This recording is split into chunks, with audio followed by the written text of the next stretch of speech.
You're listening ad-free on Amazon Music. 21-year-old Debbie Carter looked around at the Tuesday night crowd in the Coachlight nightclub where she worked part-time as a waitress. All her tables were taken care of, and the rush of after-work customers had ended at least an hour ago. Grateful for what looked like it would be an extended lull in business, Debbie leaned against the bar, already looking forward to the end of her shift when she could finally get off her feet. As though reading Debbie's mind, Debbie's high school friend and Coachlight regular, Gina Vieta, caught Debbie's attention from across the room, where Gina and some friends were sitting at a table pushed up against the far side of the metal building. As soon as their eyes met, Gina raised her beer bottle in Debbie's direction and then pointed at the seat next to her before mouthing, "Come join us." Debbie gave her old high school friend a big smile, then she checked with the bartender to see if he had any more drinks that she needed to serve. And when he shook his head no, Debbie turned around and then tracked down her boss to see if she could officially go off the clock to go hang out with Gina and their friends. Like the bartender, Debbie's boss didn't have anything for her to do, and so he quickly smiled and said, "Go have fun." Not only was Debbie hardworking, but she was also popular with customers, and she was good at handling any unwanted attention or advances in a way that was direct but not confrontational. So Debbie's boss, who couldn't ask for a better employee, was glad to give Debbie a little break. As Debbie grabbed a beer and walked over to join her friends, the bouncer made a mental note to make sure that Debbie got safely to her car when the Coachlight closed later that night.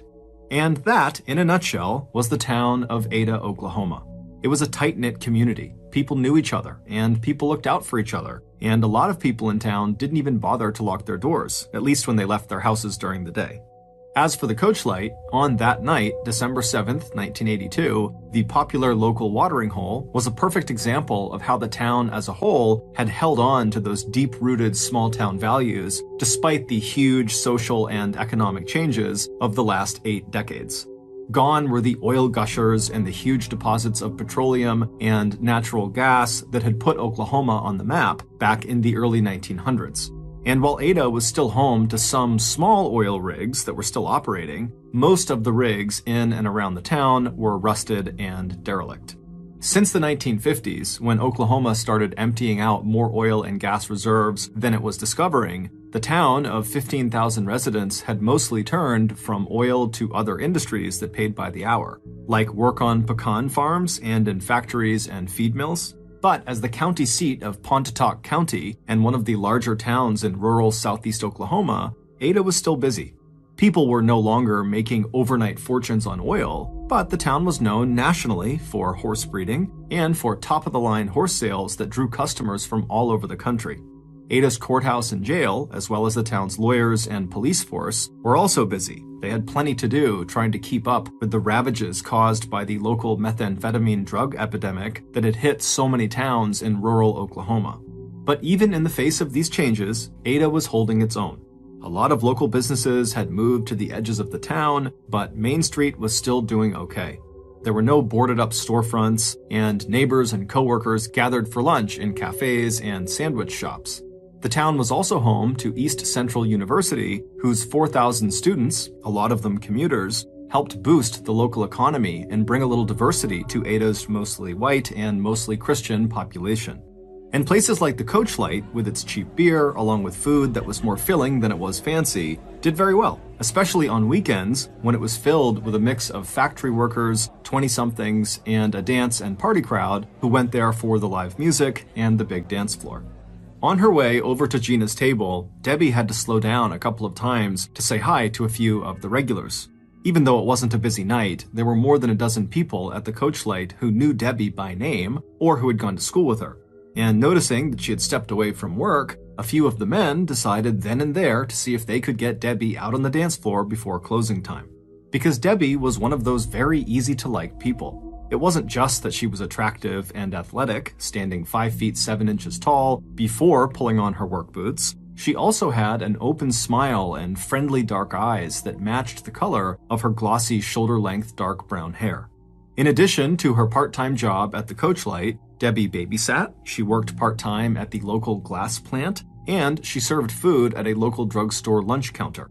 As a child and teenager, Debbie had never been a huge fan of academics, and her father, Charlie Carter, still liked to tell the story about how Debbie, on her second ever day of going to school, had looked up at her parents and asked, "You mean I've really got to go through with this?"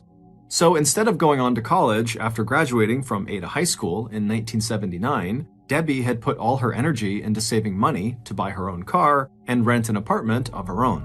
It was a goal that meant she had sometimes clashed with her mom, Peggy Stillwell, who felt that Debbie was spending too much time at places like the Coach Light and drinking too many beers with old high school buddies like Gina.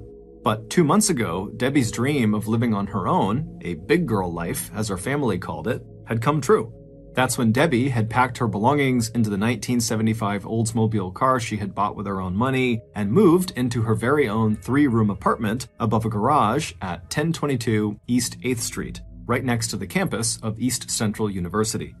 Once Debbie's mom was satisfied that Debbie had chosen what seemed like a safe location to live alone, Peggy had given her blessing to Debbie, and mom and daughter were right back to being as close as they had always been. And that closeness was true of Debbie's relationship with her father, too. Even though Debbie's parents had divorced 5 years ago, both Peggy and Charlie shared a bond of unconditional love for Debbie and her 2 younger sisters. And since Charlie sometimes picked up a shift as a bouncer at the Coach Light, he was able to keep a protective eye on his daughter without being intrusive. Now, slipping into the seat at the Coach Light next to Gina and a group of their other old high school friends, Debbie stretched out her long legs under the table and sighed with contentment. It had been a long day, and just sitting down was a relief. But even as Debbie exchanged greetings with her friends, her mind drifted to her new home. And just thinking about the apartment she had worked so hard for gave Debbie a thrill. She'd always been someone who liked her independence, and now that she had a place of her own, she loved keeping her cozy living room, kitchen, and bedroom absolutely spotless. And with no one to look over her shoulder, she could eat as many mayonnaise sandwiches, a personal favorite of hers, as often as she wanted to. Even the things Debbie didn't have turned out to be an advantage. As Peggy pointed out, the fact that Debbie did not have her own washer and dryer was actually a blessing. It meant that Debbie made regular trips to her mom's house to do her laundry, which is exactly where Debbie had been just 2 evenings earlier, listening to the tumble of the dryer while she curled up on the bed next to her mom, which is where Debbie wound up falling asleep and spending that night. Peggy, whose motherly instincts were always on high alert, still couldn't help but worry about her daughter's safety in her new apartment. But Debbie had always said, "Mom, as long as I have my teeth and nails to fight with, no one is going to hurt me." Debbie's thoughts were suddenly pulled back to the present when one of her high school acquaintances stopped by the table and asked her to dance. Debbie had always had her share of boyfriends, but she'd never been known for sleeping around. In fact, her closest girlfriends knew that Debbie was very modest and shy when it came to letting anyone see her undressed. But this was someone Debbie had known for a long time that was asking her to dance, and even though she was tired, she pushed herself up from her chair and headed out to the dance floor. But by the time Debbie had come back and ordered another beer, she was already glancing at her watch, just waiting for the night to end so she could go back home. That moment came a little sooner than she expected when her boss started closing the Coach Light early at around 12:30 a.m. Gina immediately invited everyone at their table back to her apartment for one more drink, but Debbie smiled and shook her head. No, Debbie was going to head straight home to her apartment. She promised Gina that if she changed her mind, she'd give her a call. As customers made their way back to their cars, the bouncer made sure that Debbie was not walking out of the nightclub on her own. And after having a brief conversation through her car window with another Coach Light regular, Debbie rolled up her car window, turned on the car engine, and drove out of the Coach Light parking lot towards her new home. At 2:30 a.m. on the morning of December 8th, 2 hours after the Coach Light closed its doors and turned off the lights, Gina heard the ring of her telephone cut through the noise of the people talking and laughing over drinks at her apartment. When she answered her phone, she was surprised to hear Debbie's voice on the other end. She was even more surprised by what Debbie was asking Gina to do. According to Debbie, there was a visitor in Debbie's apartment who was making Debbie uncomfortable, and Debbie wanted Gina to drive over and give Debbie a ride to Gina's house. Since Debbie had her own car and could drive to Gina's house, the request made no sense to Gina, unless Debbie's visitor wasn't letting Debbie leave.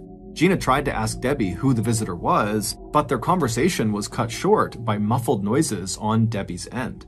Gina heard Debbie talking to someone, and then the sounds of what might have been a struggle over control of the phone. Gina didn't wait to hear anything else. She sensed something was wrong. Before hanging up the phone, Gina told Debbie that she would be there as soon as she could. But before Gina even made it out the door, her phone rang again, and again the caller was Debbie. But now Debbie sounded much calmer and told Gina not to come get Debbie after all and that everything was actually okay. Debbie did ask Gina to please give Debbie a call later that morning to make sure Debbie was awake. After hanging up the phone a second time, Gina's first impulse was to ignore Debbie's second call and just still drive over to her apartment to make sure she was okay.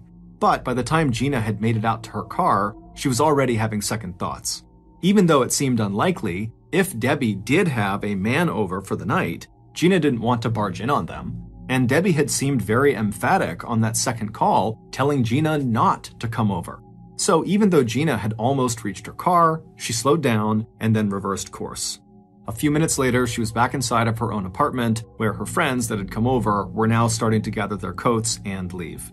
When Gina woke up later that morning, she completely forgot to call Debbie and check in with her. At 11:20 a.m. on December 8th, that same morning, Donna Johnson headed up the narrow wooden stairway to Debbie's apartment on East 8th Street. An old high school friend of Debbie's, Donna now lived an hour away in Shawnee, but she was back in Ada for the day to visit her parents and to catch up with old friends like Debbie. But just as Donna reached the tiny landing outside of Debbie's front door and had already raised her hand to knock, she felt bits of broken glass grinding under her shoe. And at the same time, Donna registered the fact that the little window in Debbie's door was broken. Even as Donna did reach up and start knocking on the door, she heard the faint sound of a radio playing inside of Debbie's apartment. When there was no answer to her second knock on the door, Donna checked the doorknob and realized that the door was unlocked. As soon as Donna stepped inside, she knew something was terribly wrong. The living room in front of her was a mess. The sofa cushions were scattered on the floor, and strewn across the linoleum in the kitchen off to her side, Donna saw a woman's blouse and a pair of jeans. Even as Donna started to step past the mess towards Debbie's bedroom, she took in the sight of words scrawled in red on the living room walls and on the small white table in the kitchen. But nothing could have prepared Donna for what she saw next. Lying face down on the floor of the bedroom on the far side of the bed, nude except for one sock, lay Debbie's bloody and lifeless body. The bed had been shoved away from the wall, and all the covers were pulled off of it. On Debbie's back, Donna saw more words written in red liquid. Stumbling backwards in horror, Donna suddenly realized that whoever had done this to Debbie might still be hidden inside of the apartment, and a minute later, Donna was clattering back down the stairs outside. Hopping into her car, Donna drove to the nearest payphone to call Debbie's mother, Peggy, who in turn quickly called her ex-husband, Charlie. Charlie arrived at his daughter's apartment ahead of the police and medical personnel.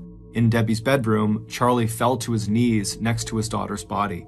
Charlie called Debbie's name twice before gently lifting one of his daughter's shoulders so he could look at her face. A bloody washcloth was stuffed deep into Debbie's mouth. Minutes later, the street in front of Debbie's apartment was lined with police cars, a wailing ambulance, and law enforcement. Stepping into Debbie's apartment bedroom, Ada police detective Dennis Smith took one look at Debbie's body and knew that he had a brutal rape and homicide on his hands. As the 17-year veteran of the Ada Police Department took in the horrific details of how Debbie had died, he also knew that this case felt intensely personal. In addition to knowing Debbie's parents, Charlie and Peggy, Detective Smith's own daughter was good friends with Debbie's younger sister. Doing his best to keep his emotions under control, the 39-year-old detective immediately ordered officers to seal off the immediate area around the apartment from the growing crowd of neighbors and bystanders. After clearing the inside of the apartment, Detective Smith did not waste any time. He sent police officers out to knock on doors and interview neighbors to see if anyone saw or heard anything unusual during the night and early morning hours. He also wanted a list of Debbie's friends, boyfriends, coworkers, family members, and possible enemies. Police would soon find out from Debbie's friend Gina about the 2 phone calls Debbie had made between 2:30 and 3 a.m. that morning. And based on that testimony, they would quickly narrow the time of the murder to some time between 2:30 a.m. and 11:40 a.m. when Donna had discovered Debbie's body. With that information in hand, Detective Smith was especially interested in knowing exactly who saw or interacted with Debbie on the night of December 8th and into the early morning hours of December 9th at the Coach Light. Since that could include a list of dozens of people, Detective Smith also pushed out a general request for the male patrons of the Coach Light the night before, as well as any male acquaintances of Debbie's, to come to the police station and voluntarily submit hair, pubic hair, and saliva samples. Satisfied that the investigation was now underway, Detective Smith stepped back and tried to make sense of the crime scene, in which all 3 rooms of Debbie's apartment appeared to have been upended by a struggle between Debbie and her attacker. In fact, starting with the shattered front door window and ending with the ripped and torn trail of clothing and furniture, the apartment was so trashed that Detective Smith realized that this homicide might be the work of more than one perpetrator. That suspicion grew stronger as the detective looked at the 4 messages that the killer or killers had left behind. Written in nail polish on the wall of the den was the sentence, "Jim Smith will die next." On Debbie's back, written in what would turn out to be ketchup, Detective Smith read the name Duke Graham. Once Debbie's body was turned over, the detective would see a single word written in red fingernail polish on Debbie's chest, "Die." And on the kitchen table, written in ketchup again, was a message that referred explicitly to 2 killers. "Don't look for us, or else."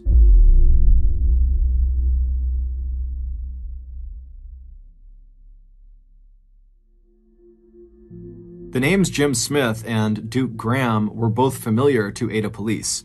Duke was a local nightclub owner, and Jim was a local small-time criminal that Duke had once driven out of his bar with a shotgun. As Detective Smith, no relation to Jim Smith, completed his examination of Debbie's apartment, he sent officers to find out where both those men were and bring them in for questioning. Then, the detective watched for a few minutes as crime scene techs went about their work inside the apartment, dusting for fingerprints and photographing and collecting possible evidence. That evidence included any strands of human hair, the murder weapon, and the removal of a 4x4-inch square of sheetrock from the bedroom wall that contained a single bloody handprint. The next day, Thursday, December 9th, at 3 p.m., the autopsy of Debbie's body would confirm that she had been raped before she died. Detective Smith was joined at that autopsy by agents from the Oklahoma State Bureau of Investigation who had offered their help and support to local law enforcement. The men watched as the medical examiner collected samples of hair from Debbie's body, as well as scrapings from under Debbie's fingernails, clippings from which were also carefully entered and tagged as evidence. By this point, more than a dozen men had already come forward to the police station to deliver their DNA samples to the police. And it was clear to Detective Smith in interacting with these guys that he was not the only person in Ada who was personally upset by Debbie's murder. One of the first people that police interviewed was a guy named Glenn Gore, who was one of Debbie's old high school classmates who had been with her at the Coach Light before she was killed. And he, like the other friends who had been with Debbie that night, was very shaken up and just could not understand who would want to harm Debbie. And over the next few days, police would hear testimony that sounded a lot like Glenn's. No one seemed to have any idea who would want to harm Debbie. And within days of the murder, police had confirmed that neither Graham Duke or Jim Smith could have been involved in the killing. Graham had an ironclad alibi, and Jim was locked up in state prison. By the morning of Debbie's funeral on Saturday, December 11th, 3 days after her murder, townspeople's fear and frustration only got more intense as mourners filed past Debbie's open casket, because all the makeup in the world could not disguise the terrible injuries to the young woman's swollen and badly beaten face, and whoever had done that was still out walking the streets. Meanwhile, investigators were frustrated by the fact that they had to wait for results from the state's crime lab. Investigators knew that a key piece of physical evidence in the case was the bloody handprint that had been collected from the wall of Debbie's apartment. If that print did not belong to Debbie, it had to belong to someone else who was in the room when Debbie was killed, and that person would most likely be Debbie's murderer. But in the face of growing public pressure to solve a case that was quickly showing signs of getting cold, Detective Smith and Ada's prosecuting attorney, Bill Peterson, decided they could not wait until the Oklahoma State Crime Lab ID'd that print. Instead, in early March of 1983, 3 months after Debbie's death, investigators zeroed in on 2 brand new suspects. This new direction in the investigation was based on unsubstantiated rumors about the murder that were circulating in the local county jail. The first and primary suspect was 30-year-old Ron Williamson, a former minor league baseball player who was one of Ada's well-known hellraisers and heavy drinkers. Ron, who lived not far from Debbie's garage apartment, was fingered as a possible suspect by his county jail cellmate when Ron was locked up on a drunk driving conviction. According to his cellmate, when news of Debbie's murder spread through the inmate population, Ron, who was also known to have serious mental health issues, became very upset. The second suspect, a 23-year-old man named Dennis Fritz, who was new to Ada but who had been seen in Ron's company at some local bars, was a person of interest, mostly because police believed the murder had been committed by 2 men, and Dennis was one of Ron's few friends. Both men were interviewed repeatedly by police, and both denied any involvement in Debbie's murder. They also submitted fingerprints and DNA to police. Eventually, after hours of aggressive questioning from investigators, Dennis was told he failed a lie detector test, and Ron was told that the results of the lie detector test he had agreed to take were inconclusive. But even after the Oklahoma State Crime Lab reported back to Ada police on March 28, 1983, that the bloody handprint on the wall of Debbie's bedroom did not match prints belonging to Debbie, Dennis, or Ron, Ada law enforcement did just the opposite of backing off that avenue of investigation. Instead, they began to focus exclusively on Ron and Dennis. Neither man had been seen on the night of the murder at the Coach Light, but without any other suspects in the case, Ada investigators doubled down on building a circumstantial case against the men. The case was based mostly on Ron's history and reputation in Ada as unpredictable, occasionally violent, and at times mentally unstable, as well as allegations from more jailhouse informants saying that Ron had had a dream about Debbie's murder. The police continued to focus on Dennis based on their conviction that the crime had been committed by more than one person. In December of 1983, Detective Smith's case against Ron was suddenly strengthened when a customer who had been at the Coach Light on the night before Debbie's murder came forward and told police they had seen Ron at the nightclub that night, just hours before Debbie would be killed. But it wouldn't be until May 1st, 1986, 4.5 years after Debbie's murder, that Ada police got the information they felt they needed to clear the way for an arrest and conviction in the homicide case that had slowly poisoned the once safe and tight-knit little town of Ada, Oklahoma. That was when Ada's district attorney, Bill Peterson, persuaded Debbie's mother, Peggy Stillwell, to allow police to dig up Debbie's body and re-examine her handprint to see if maybe it did match the bloody print that police found on her wall. If investigators could somehow prove that the bloody print on Debbie's bedroom wall actually did belong to Debbie, then police would no longer have to find a suspect whose print matched that one on the wall. And sure enough, after taking prints from the hand of a 4-year-old corpse, the same agent who had earlier declared that the print on the wall did not match Debbie's prints now revised his report to say that it was inconclusive whose print was on the wall. That shadow of a doubt was all police needed, combined with a hair analysis showing that some of the head hairs found at Debbie's apartment bore a microscopic resemblance to samples provided by Ron and Dennis. Detective Smith and District Attorney Bill Peterson were sure they had solved the case. 1 week later, on May 8, 1986, Ron Williamson and Dennis Fritz were arrested and charged with first-degree murder in the death of Debbie Carter. For Debbie's family and many other residents of Ada, Ron's arrest came as a relief. Ever since he was first questioned by police back in early 1983, Ron's mental health had deteriorated. His mood swings were more extreme, his behavior had become even more erratic and at times violent. And he had spent all 4 of those years since Debbie's murder in and out of jail on charges ranging from forging a check worth $300 to violating parole to public intoxication. Meanwhile, the long wait for justice had just about destroyed Debbie's mother, Peggy, who had begun to drink heavily and spend hours and hours sitting near her oldest daughter's grave in nearby Rosedale Cemetery. And so, in April of 1988, both Ron and Dennis were convicted in separate trials of Debbie's murder, and the town of Ada breathed a collective sigh of relief. Dennis was sentenced to life in prison, and Ron was sentenced to death. The actual date of Ron's execution was set for September 27, 1994. Ron and his court-appointed attorney would have 6 years to file appeals. Finally, after more than 6 years, Debbie's family could begin to heal, and Debbie, now buried for a second time, could finally be left in peace. As the spring of 1988 blossomed in Ada, the town of 15,000 residents could sleep easier knowing that Debbie's killers were safely behind bars. But all that would change 6 years later on September 22, 1994. Exactly 5 days before Ron Williamson was scheduled to die by lethal injection, a federal appeals judge shocked Ada law enforcement by ordering a stay of execution. The ruling was based on an appeal by Ron's lawyer outlining violations of Ron's constitutional rights during his 1987 trial. But even though that same judge would eventually grant Ron's request for a new trial, the tip that wound up cracking the case of Debbie Carter's rape and murder wide open would have nothing to do with legal arguments about police work.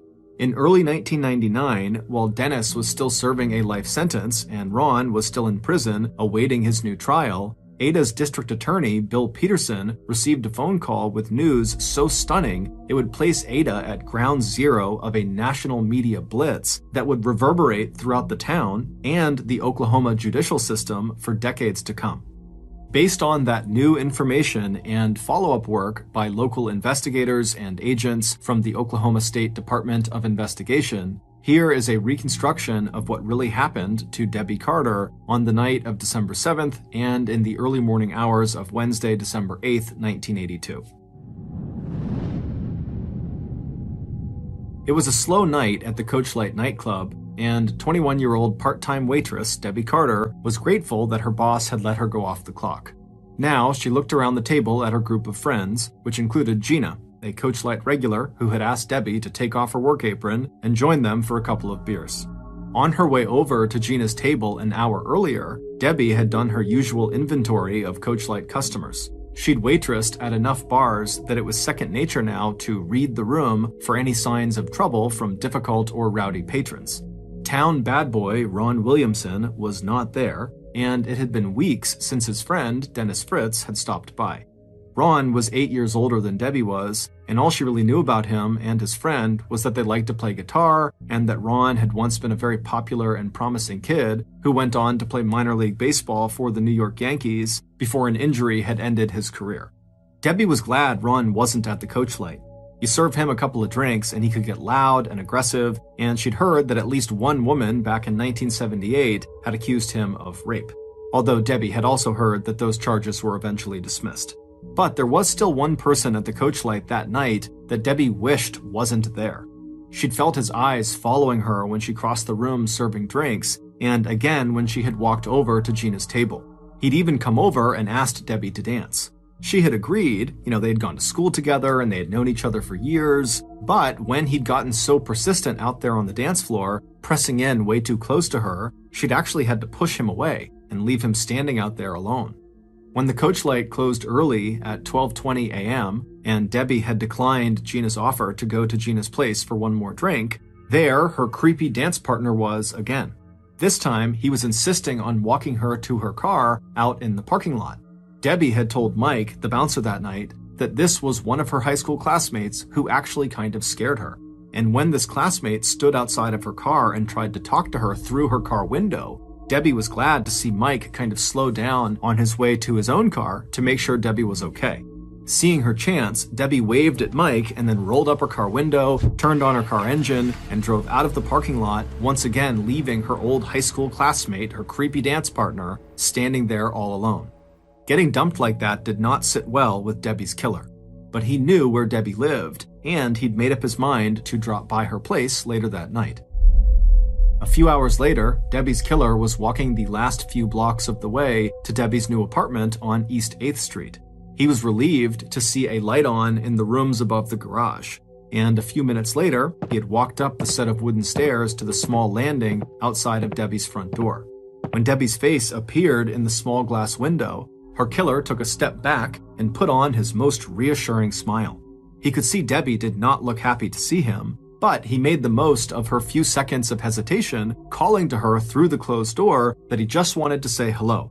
It was a cold night, please just let him inside for a few minutes. And just as he had hoped, Debbie did exactly that. Except that Debbie's killer did not leave after a few minutes. And when Debbie picked up the phone and called Gina and asked Gina to drive over and get Debbie and take her to Gina's house, it was all Debbie's killer could do. First, to interrupt the conversation before Debbie gave Gina his name, and then to persuade Debbie to call Gina back and say that everything with Debbie was okay after all. But the whole episode with the phone and Debbie's earlier refusal to have sex with him, which is what he wanted and what he'd come there for, made Debbie's killer very angry. Instead of leaving, which is what he'd just promised Debbie he would do, he waited until Debbie had turned away from him to show him to the door before grabbing her from behind and spinning her back around to face him.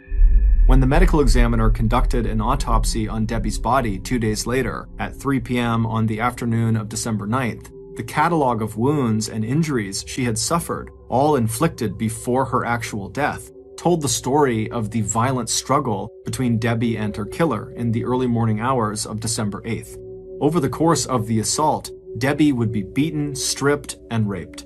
In trying to fight off her attacker, Debbie would sustain bruises, scrapes, and small cuts on her arms, hands, face, under her chin, and on the back of her head, along with bruises and bite marks inside her mouth and on her tongue.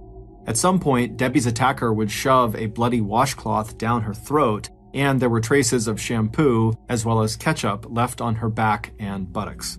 In addition to the electrical cord that Debbie's father would see wrapped around his daughter's neck, Charlie would also see the beautiful leather belt that Debbie's mother had given Debbie for her 21st birthday, a belt that had now been used to strangle their oldest daughter.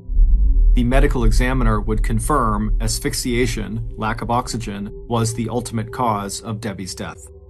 After the killer had squeezed the last breath of air out of his victim, he sat straddling Debbie's body for a few moments so he could catch his breath. Then he pushed himself back onto his feet and collected and adjusted his clothing before turning his attention to Debbie's apartment. According to an expert in crime scene reconstruction, Debbie's killer would have spent a substantial amount of time staging the crime scene to make it look like the attack had been the work of more than one person. And Debbie's killer would also use the messages he wrote on Debbie's back and chest, as well as on the walls and kitchen table in her apartment, to divert police attention to two other men, Duke Graham and Jim Smith, who were already known to Ada law enforcement. Once he was satisfied with his work, Debbie's killer took a final look around, then stepped to the door of Debbie's ruined apartment. Before leaving, he carefully broke the glass window in the center of the door, so there were bits of glass both inside the apartment as well as outside on the landing. Pulling the unlocked door closed behind him, the killer walked down the wooden stairway out into the cold Oklahoma night air. Later that day, Debbie's killer would go to the Ada police station along with the dozens of other men in town, and he would tell police that he did see Debbie the night before at the coach light, but he had no idea what happened to her. And unlike the 44 other men who would come to the Ada police station over the next days and hours and weeks, Debbie's killer managed to go to the police station but slip away without giving his fingerprints and without submitting samples of his saliva and hair. He would also change his statement 1 year later and tell police that on the night of December 7th, he had seen Ron Williamson at the coach light, and that when the killer had walked Debbie out to her car just after the coach light closed at 12:30 a.m. on December 8th, Debbie had confided to him that she was afraid of Ron. Later still, at Ron's trial in 1988, Debbie's killer would be the star witness whose testimony to that effect would help put both Ron and Dennis behind bars, Ron facing the death penalty and Dennis facing life in prison. It wouldn't be until April of 1999, 11 years after Ron and Dennis were convicted, that advances in forensic science and the real killer's own criminal history would finally catch up with him. Because even as Ron Williamson was filing the legal appeals that would result in a stay of execution just 5 days before he was scheduled to die and the granting of a new trial, Dennis Fritz had been working tirelessly to get a new analysis done of all the DNA evidence that had been collected at the scene of Debbie's murder back in 1982. And by early 1999, Dennis was finally successful. And on January 26th and 27th, new tests conducted by Laboratory Corporation of America showed that none of the semen samples collected at the crime scene and from Debbie's body matched samples given by Ron and Dennis. Later, tests on the 17 hair samples that had also been collected at the crime scene, including one strand with a hair follicle still attached, also excluded Ron and Dennis as Debbie's killer. Meanwhile, even though Debbie's killer had literally gotten away with murder on December 8, 1982, by 1987, he was behind bars serving a 40-year sentence for robbery, aggravated assault, and kidnapping. And in 1995, the state of Oklahoma began taking blood samples from every one of its prison inmates, analyzing DNA from those samples, and entering the DNA results in a brand new DNA bank. With recent advances in forensic science, law enforcement would run DNA evidence collected from crime scenes through that DNA databank to see if any inmates were connected to unsolved crimes. And in 1999, not only would the Laboratory Corporation of America run DNA tests that would clear Ron and Dennis of any involvement in Debbie's murder, they also ran tests against the Oklahoma Prison DNA Databank that would identify Debbie's real killer.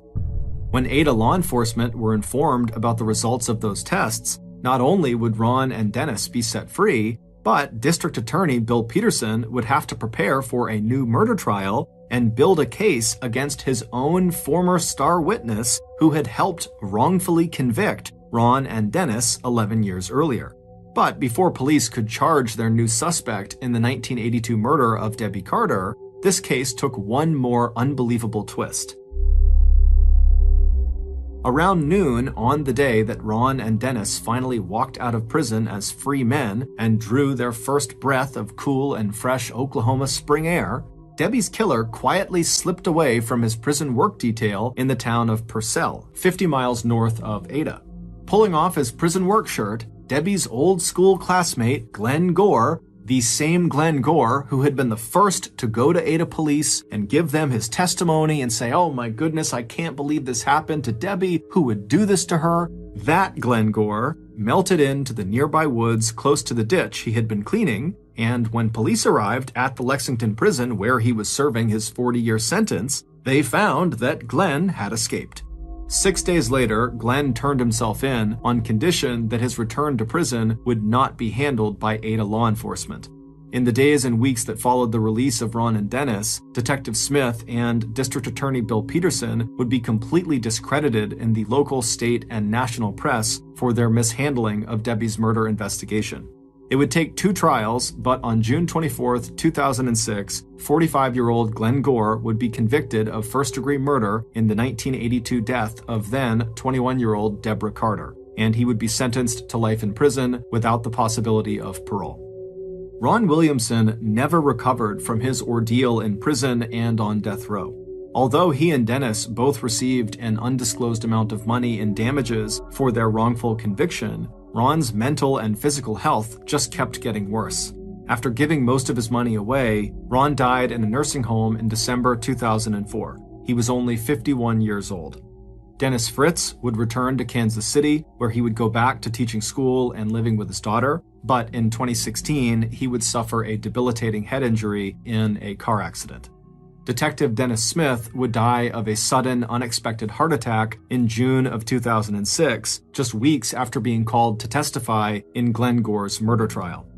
In 2014, Debbie's mother, Peggy Stillwell, would write a letter to Glenn Gore begging him to tell her why he killed her daughter. Unfortunately, Glenn never wrote back. Thanks to author John Grisham, whose 2006 nonfiction account of the story, The Innocent Man, was an invaluable source of information in creating this episode. Please see our source list for links to other related material. On August 22, 1922, shots rang out from inside a stately Victorian home in Beverly Hills where Dolly and Fred Ostrich lived. Neighbors called police right away, and when officers stepped into the front door, they saw the entire house was trashed. On the floor in the living room was Fred, who had been shot to death, and next to him were 3 .25 caliber shell casings. With weapons drawn, the police cleared the entire first floor. There was no one down there. They heard screaming coming from upstairs, and so they run up the stairs, and they get up there, and no one's upstairs. And then they heard the screaming again, and they realized it was coming from inside of a closet in the master bedroom.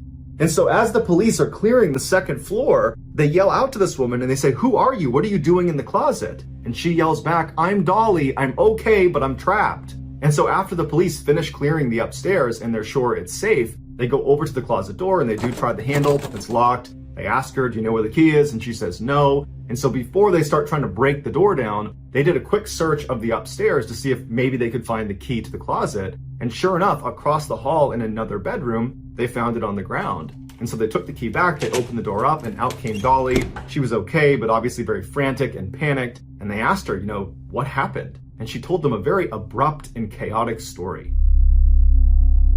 She said she had been hanging clothes inside of this big walk-in closet, and her back was to the door when she heard a fight break out on the first floor. And before she could even turn around to go investigate, she said the closet door was swinging shut, and then she heard it lock from the outside, and she didn't get to see who it was that shut the door. The whole thing was a bit of a head scratcher for police, because they're thinking, okay, well, was it one person that attacked Fred downstairs and then ran upstairs and shut and locked the door immediately afterwards before Dolly could come out and see? Or was there 2 people, one person downstairs attacking and one person upstairs shutting and locking the door? Or was it more than 2 people? And despite the house being totally ransacked and there being lots of valuable stuff in their house, Dolly said the only thing she could tell was missing was the diamond-encrusted wristwatch that Fred always wore. It was not on his wrist when they discovered his body. And why, detectives wondered, were these burglars or this burglar carrying a .25 caliber weapon? Something that small was more likely to be found in a woman's purse than in a home invasion. When police spoke to neighbors, they were quick to say Fred and Dolly fought all the time, and earlier that night they had gotten into a really bad one. But as much as police wanted to point the finger at Dolly, it was just impossible for her to have committed this crime. Because how could she have murdered Fred and then ran upstairs and locked herself in the closet from the outside and then also somehow deposited that key across the hall in another room? It just didn't make any sense. But since the police had little else to go on, they dug into the new widow's past. Dolly was born in Germany in 1880, and following a move to Milwaukee, Wisconsin just before the turn of the century, she married Fred, who was 3 years older than her. Fred was driven and successful, but he was also a raging alcoholic and prone to violence. And so as Fred built up his textile empire, opening up factory after factory all across the Midwest, their marriage grew strained. He was mean and she was lonely. When they moved from Milwaukee to Southern California in 1918, their new neighbors immediately were aware of the fact that Dolly and Fred fought loudly and often, and they frequently bickered in public. Police looked high and low to see if Dolly had maybe taken a lover, but no one had ever seen her with anyone but Fred. And so while they might be miserable, they seemed to be faithful. And so try as they might, the police could find no clues that suggested anything darker or more dangerous than a petty and meaningless marriage. The case hung open, and suspicion continued to trail Dolly, even though it was physically impossible for her to have committed the crime. Now free from her unhappy marriage, Dolly moved into a new home in Los Angeles, and she took up with her estate lawyer, Herman Shapiro, who was handling her husband's $1 million estate. But just like her late husband, her new boyfriend, Shapiro, worked long hours, and he was not around much, so she was lonely all over again. So she went out and got another boyfriend, a guy by the name of Roy Klum, and she began seeing the men at the same time. A year after Fred's death, Captain Herman Klein of the Beverly Hills Police Department dropped by Dolly's estate lawyer/boyfriend's office. Detectives were still suspicious of Dolly, even though the case still made no sense. And so Captain Klein goes into Shapiro's office, and wouldn't you know it, sitting on the desk is this beautiful diamond-encrusted wristwatch that looks an awful lot like the watch Dolly claimed was the one thing stolen from her house on the night of her husband's murder. When the captain asked Shapiro how he got this watch, Shapiro told him that Dolly had given it to him as a gift, but I know where you're going with this because I thought the same thing too. I know about the missing diamond watch on the night of the murder. I asked Dolly about it when she gave it to me, and she told me that that was actually a mistake. The watch was never missing, and she later on found it tucked underneath a sofa cushion in the living room. The captain was not buying this, and so as soon as he left Shapiro's office, he immediately confronted Dolly about the watch, and Dolly said, you know what, that's right, I did find the watch, but I didn't think it was that important, so I didn't tell you guys. The captain couldn't believe what he was hearing, and shortly after, the newspapers found out about this new twist in this totally bizarre case, and they went wild with it, putting all the heat back on Dolly. Spooked by the headlines, Dolly's second boyfriend, Roy Klum, came forward to the police and said, I have a confession to make. Dolly made me hide one of her .25 caliber pistols, and I threw it in the La Brea tar pits. And then before police could even go get that gun, one of Dolly's neighbors came forward and said, yeah, I got a confession to make. Dolly asked me to get rid of a .25 caliber pistol, and I buried it in my backyard. So police went out and recovered both weapons, but they were so badly rusted, they couldn't confirm if they were in fact the murder weapons. And Dolly had an excuse. When the police confronted her with these guns, she said, oh yeah, those old things, I've had those in the house for years, but, given the circumstances of my husband's death, just felt a little awkward keeping them around the house, so I had some friends get rid of them. The police were not buying this, and so in July of 1923, they arrested Dolly for killing Fred. But despite these new developments, the facts of the case had not changed. It was still physically impossible for Dolly to have committed this crime. She was locked in the closet from the outside. And so with Dolly in jail awaiting trial, investigators tirelessly hacked into her story to try to find holes in it, but they had no success.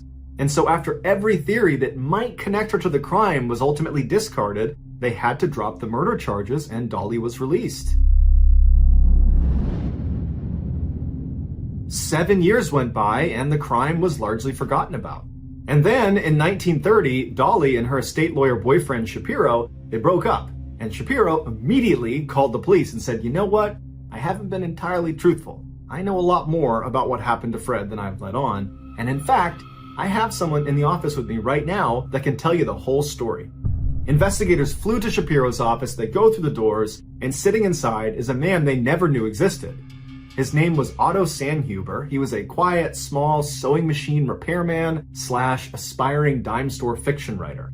And the story he would tell them would be more bizarre and lurid than any investigator could have imagined. It began almost a decade before the murder. When Otto was a teenager, he had worked for Fred in one of his Milwaukee factories. One day in 1913, Dolly complained to Fred that her sewing machine was broken. And so Fred asked one of his employees, who he knew was a sewing machine repairman, the then 17-year-old Otto, if he would go over to his house and fix the sewing machine for his wife. Dolly knew her husband was going to send Otto specifically to their house, and she was very attracted to Otto. And so when Otto showed up, all she had on was a silk robe, stockings, and heavy perfume. Thus began Dolly and Otto's affair, which at first they conducted in a pretty typical way, meeting secretly in hotels, but when that became burdensome, they moved their relationship back into the ostrich home, with Otto needing to sneak in and out around Fred's schedule.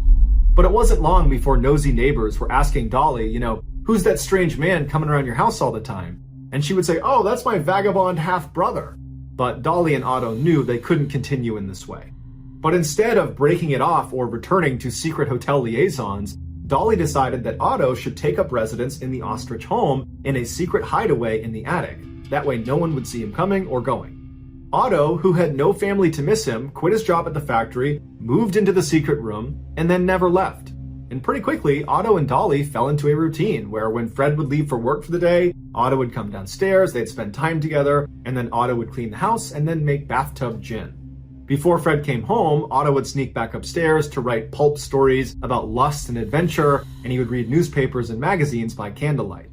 Around this time, Fred started complaining to Dolly about strange noises in the house.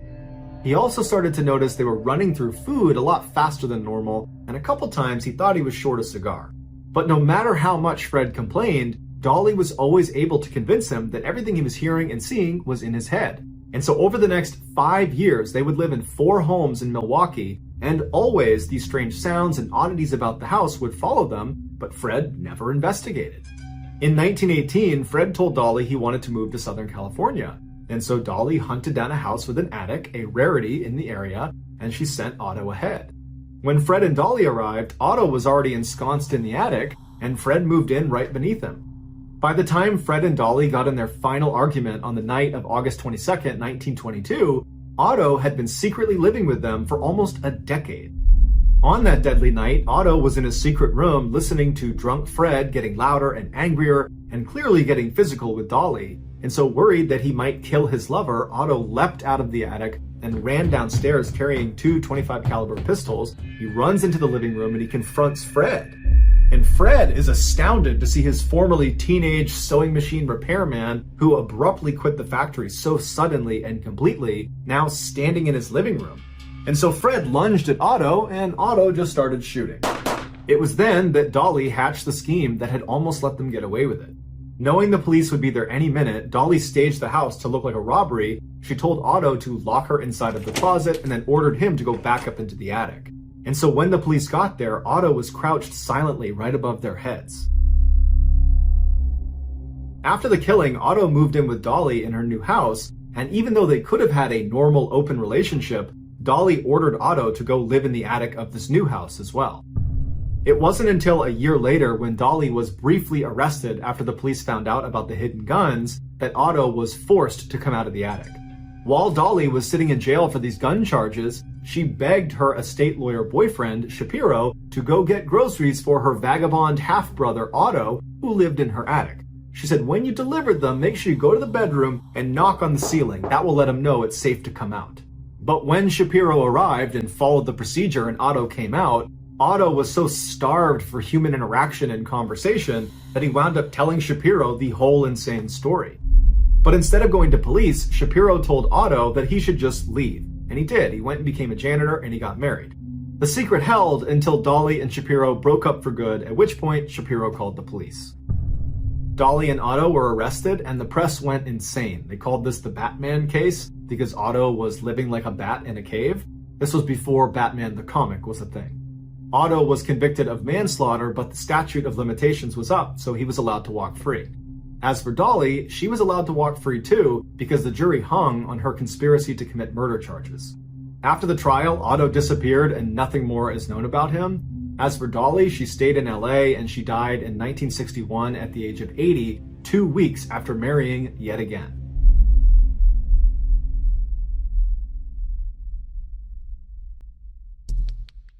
The next and final story of today's episode is called The Weirdest Murder Motive Ever.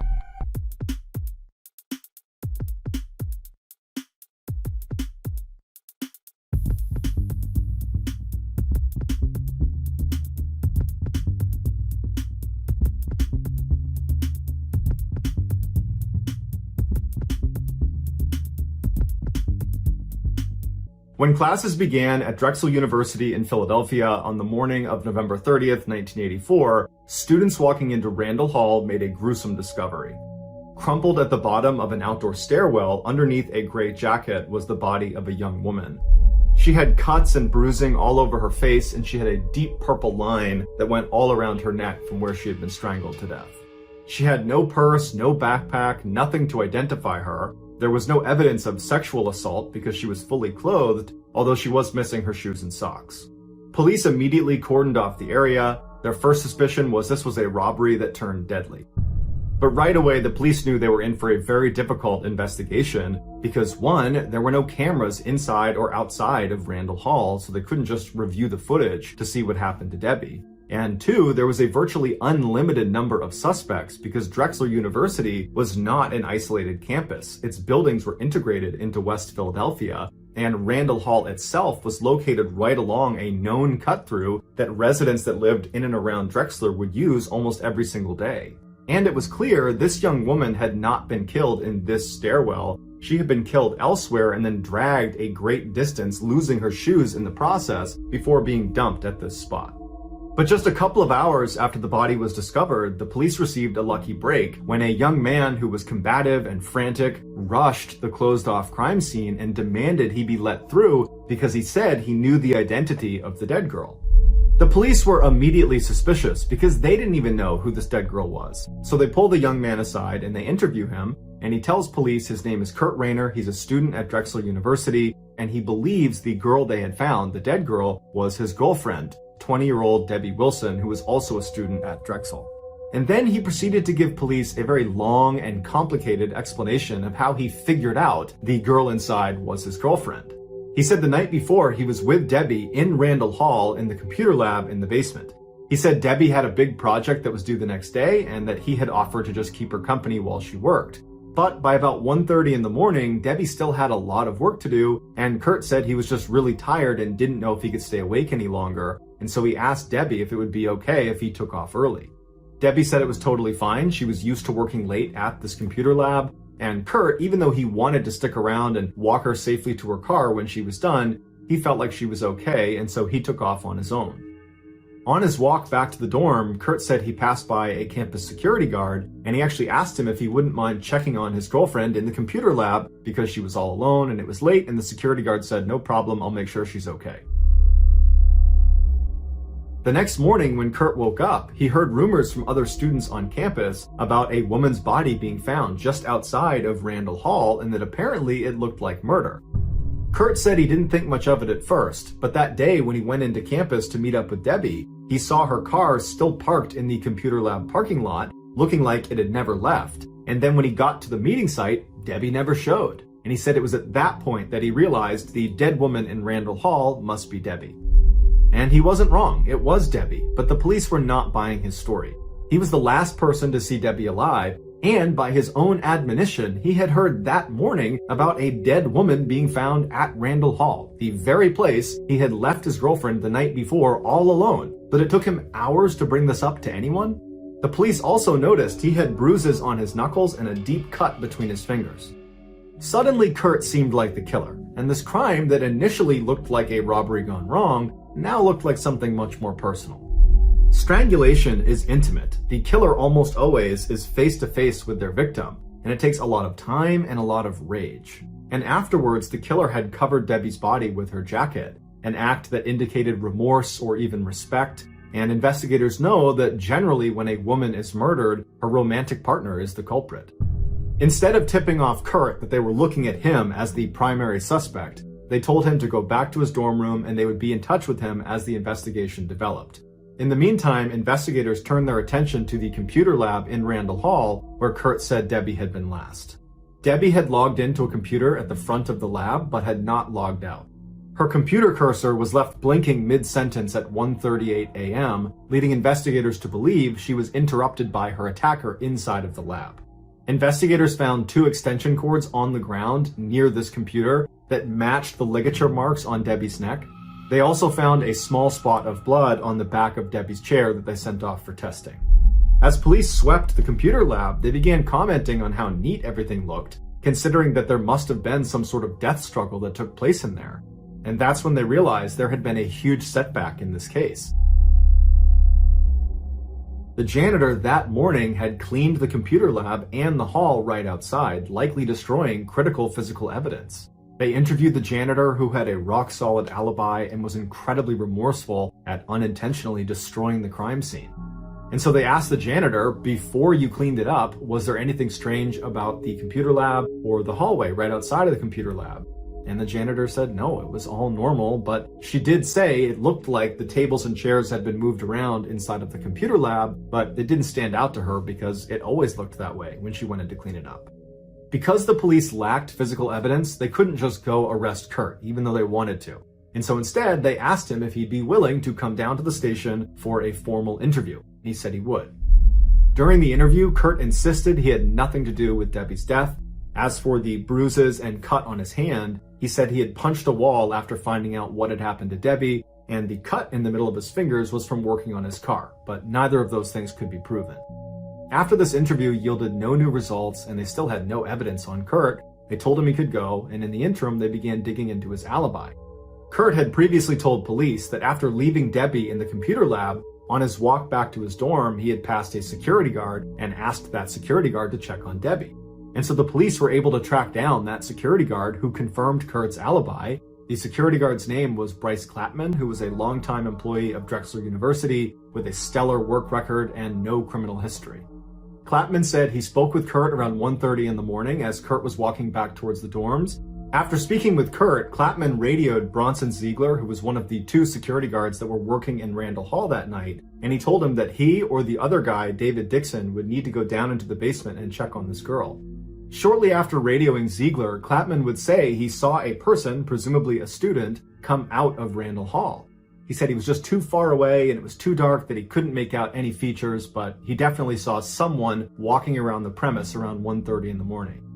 Klapman told police he never stepped foot inside of Randall Hall that night and that he was willing to take a lie detector test. Police ran the backgrounds of Bronson Ziegler and David Dixon. Dixon was a military veteran with a pristine record who was still in the Army Reserves. As for Ziegler, he had spent time in jail for burglary and had actually lied about it to get his job as a security guard. When police interviewed Ziegler, he was evasive and frustrated, and he said that he did receive the message from Klapman to go check on the girl, but he didn't feel like doing it himself, so he radioed Dixon and said he should go do it. Ziegler insisted he had done his rounds properly and he had never stepped foot inside of the computer lab. He told detectives they could check his security guard clock that he carried with him every time he did rounds, which was basically like a punch card where there was designated stations along his security rounds where he would punch this card that stamped a time that he had arrived at that station. And so over the course of the night, he would punch his card at each of these stations, and there was a record of what time he arrived and what time he left. And so when they checked this record, it showed that Ziegler had hit all the stations at the correct time. But that didn't mean he didn't kill her, because there was lots of time in between rounds that he could have attacked her. Towards the end of the interview, Ziegler accused detectives of messing with him, and then he sarcastically said he had killed Debbie, and then he refused to take a lie detector test. When the police interviewed Dixon, he said that Ziegler had never radioed him asking him to check on the girl in the computer lab. However, he did say he was aware of someone working late in the computer lab because around 2:15 in the morning he had walked past and the lights were on and he heard the sound of printers working inside. And so not wanting to disturb whoever was in there, he didn't even poke his head in. He just figured he would come back in a couple hours and make sure they were gone. And so over the next couple of hours, he chatted on the phone with his girlfriend, and then around 4 in the morning, he went back down to the computer lab and the lights were off and the door was locked. And so he figured whoever had been in there had finished up and left, and Ziegler had locked up after them. When asked why he or Ziegler had not discovered Debbie's body, he said their security rounds did not leave the building, and so that stairwell was considered outside of the building, and so they never would have seen her. At this point, Klapman and Dixon were ruled out as suspects, but Ziegler became a primary suspect. But just as with the boyfriend, Kurt Rayner, there was no physical evidence tying Ziegler to the crime, and so they couldn't arrest him. Investigators decided instead to try to track down that person Klapman had seen walking around Randall Hall around 1:30 in the morning after speaking with Kurt and after radioing Ziegler. It would turn out to be 28-year-old PhD student Ashlyn Berhard, who was known for keeping long hours and was also known for sneaking up behind the female secretaries that worked in his office and suddenly holding a pencil up to their neck and threatening to kill them. His office also happened to be directly above where Debbie's body was ultimately found inside of that stairwell. When interviewed by police, Ashlyn said he had been in Randall Hall the night Debbie had been killed, but didn't know Debbie, had no interaction with her, and didn't leave his office the whole night. He quickly agreed to take a lie detector test, but he failed it. Scrambling to explain it, he named 2 other students that were in the office with him that could be his alibi. But when police spoke to these 2 other students, they said, no, Ashlyn was not in the office the whole time. He left around 1 in the morning and was gone for about 3 hours. He said he was going to take a nap. When the police approached Ashlyn with this information, he said, oh, you know what? I forgot to tell you about my nap. Yes, I left for a few hours. I stepped outside for a breath of fresh air, went back inside and slept in one of the study hall rooms. But besides that, I was inside of that building for a full 24 hours and I never saw Debbie. I had no interaction with her. It's just coincidence that my nap coincided with when she was killed. But detectives were not buying it. They believed wholeheartedly that now, finally, they had found their killer. But just like with Kurt and with Ziegler, they had no physical evidence tying Ashlyn to the crime, and so they couldn't arrest him. And because they were not able to make any arrests, the police just continued to look for more suspects. And so they began speaking to some of Debbie's friends and acquaintances, and it came out that Debbie actually had a stalker. It was another student named Alan Smith, who had previously been one of Debbie's very close friends, but at some point he wanted to take the relationship from platonic to romantic, and Debbie rejected him. Alan apparently didn't take this very well and took to following Debbie around campus, trying to get her to stop and talk to him and try to reconcile their relationship, but Debbie every time would just say no, and Alan got increasingly more angry about it, and just the day before Debbie was killed, Their friends saw Debbie fighting with Allen in the middle of campus, where Allen had actually grabbed her shoulder and was shaking her and yelling at her. Police tracked down Allen, and he was cooperative and said he did not kill Debbie, but he didn't have an alibi. He just said he was alone in his apartment on the night that Debbie was killed. And so, like all the other primary suspects in this case, there was no physical evidence tying Allen to the crime, and so they couldn't make an arrest. Around this time, the lab that tested the blood spatter that was on Debbie's chair inside of the computer lab came back with their results. DNA profiling was not available back then, so all they could provide was blood type. The blood type that came back from that little spot was type A, and Debbie's blood was type O, meaning this blood spot likely belonged to Debbie's killer, who during their struggle must have gotten wounded and then bled on the chair. And so right away, the police got Kurt Rayner, Bronson Ziegler, Ashlyn Bearhard, and Alan Smith to all come in and provide a blood sample, and they figured if any one of them was type A, that they probably were the killer. But unbelievably, when their test results came back in, none of them were type A. It was a crushing blow to the investigation. The first few days after Debbie's killing seemed so full of promising leads, but now with this blood type development, investigators had no suspects, and all of a sudden the Drexel community was starting to panic. Students were outraged at the light security and wondered why the security guards were not allowed to carry weapons. The administration put up a $10,000 reward for any information about who could have done this. And the president of the university told students to use the buddy system and never be alone on campus because he believed the killer was one of us. No one could understand why anyone would want to target Debbie in the first place. She seemed like such a wonderful person that was nice to everyone. She had modeled in high school, but she wasn't vain. She'd actually turned down getting braces because she was worried it might affect her clarinet playing. She was an average student, but she had an uncommon drive. She worked really hard to get good grades.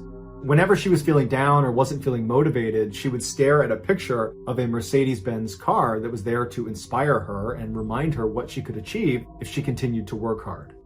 When she was killed, that picture of the Mercedes-Benz still hung above her desk. It was ultimately her work ethic that put her in danger because she was prepared to stay at that computer lab as long as it took to make sure her project was perfect.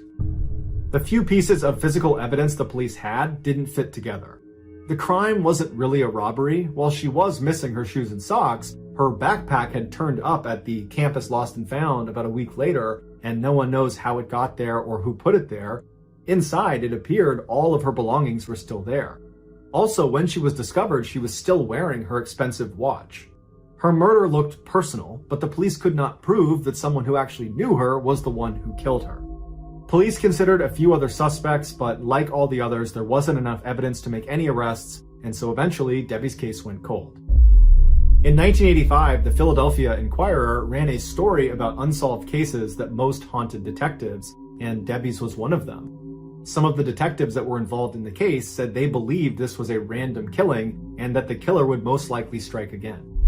Debbie's case eventually disappeared from headlines, and it languished for 8 years. And then, in the spring of 1992, Debbie's murder was assigned to a cold case squad led by Detective Bob Snyder. And desperate to crack the case, Snyder threw a Hail Mary. He took the case to the VDOC Society, which is a private and highly selective club of geniuses from all walks of criminology. Homicide detectives, prosecutors, defense attorneys, FBI agents, forensic scientists, even an aeronautic physicist. They came from all over the world for these monthly closed-door sessions where they would talk about these unsolvable cases and try to solve them. So in one of their monthly closed-door sessions, Detective Snyder stood in front of the VDOC Society and laid out the details of Debbie Wilson's murder. Then he opened the floor to questions, and for hours the society got nowhere. Then Richard Walter, who was a founding member of the society, said that he had a theory.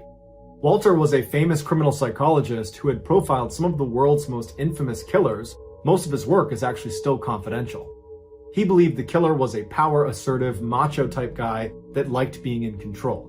Walter pointed to one clue that detectives and everyone seemed to have overlooked after all these years, and that was Debbie's missing shoes.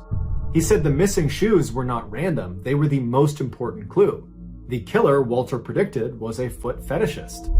Detective Snyder had nothing else to go on, and he was really intrigued by this idea, so he brought the information back to the cold case squad and they began re-interviewing everybody involved in the case. When they spoke with the manager of the computer lab at Randall Hall, he told them he was always bothered by one particular detail.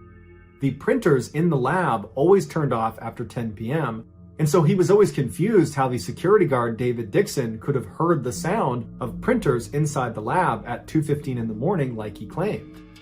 Detectives were shocked. Somehow no one had picked up on this discrepancy. They began looking more closely at David Dixon, who had been ruled out as a suspect and was viewed by and large as this pristine military veteran with no criminal history, and they dug all the way to the back of his military file where they discovered in 1979, the first year he was in the service, he had gotten in trouble for stealing another soldier's white Reebok sneakers, the exact type of shoe that Debbie was known to wear. Police began interviewing Dixon's former and current neighbors, and at least 4 women reported having a break-in when Dixon was living next to them, and the only thing missing was their white sneakers and dirty socks, although none of these women actually ever found out who was responsible. When they raided Dixon's apartment, they found in one of his closets 20 sets of used women's white shoes that were all wrapped in plastic like they were trophies. They also found 77 homemade videos, presumably shot by Dixon, that are just filming the feet of women walking around in white shoes. Dixon's alibi on the night that Debbie was killed was that most of the time he was on the phone with his girlfriend. His girlfriend had become his wife, and then she became his ex-wife. And so when detectives spoke to her, she told them that they had only spoke for a couple of minutes that night, not for a couple of hours. Police arrested Dixon in June of 1993, and he never admitted to anything, but as soon as he got into his cell, he started bragging to his cellmate about how he had killed Debbie because he wanted to have his way with her feet, and his cellmate immediately told on him. Dixon was ultimately found guilty of killing Debbie Wilson, and he was sentenced to life in prison.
Thank you for listening to the MrBallen podcast. If you got something out of this episode and you haven't done this already, please recrust the 5-star review buttons Smucker's Uncrustables. Also, please subscribe to the MrBallen podcast on Spotify, Apple Podcasts, Amazon, Google, and anywhere else you get your podcasts. This podcast airs every Monday and Thursday morning, but in the meantime, you can always watch one of the hundreds of stories we have posted on our YouTube channel, which is just called MrBallen. We now have a registered 501c3 charitable organization called the MrBallen Foundation that makes it as easy as possible for you to join me, my family, and my team in supporting those whose lives have been most impacted by violent and heinous crimes. Monthly donors to the MrBallen Foundation Honor Them Society will receive free gifts and exclusive invites to special live events. But the real reward is helping to create a new ending to the story for victims of violent crime. Go to MrBallen.Foundation and click Get Involved to join the Honor Them Society today. If you want to get in touch with me, please follow me on any major social media platform and then send me a direct message. My username is just @MrBallen, and I really do read the majority of my DMs. Lastly, we have some really cool merchandise, so head on over to shopmrballen.com to have a look. So that's going to do it. I really appreciate your support. Until next time, see ya.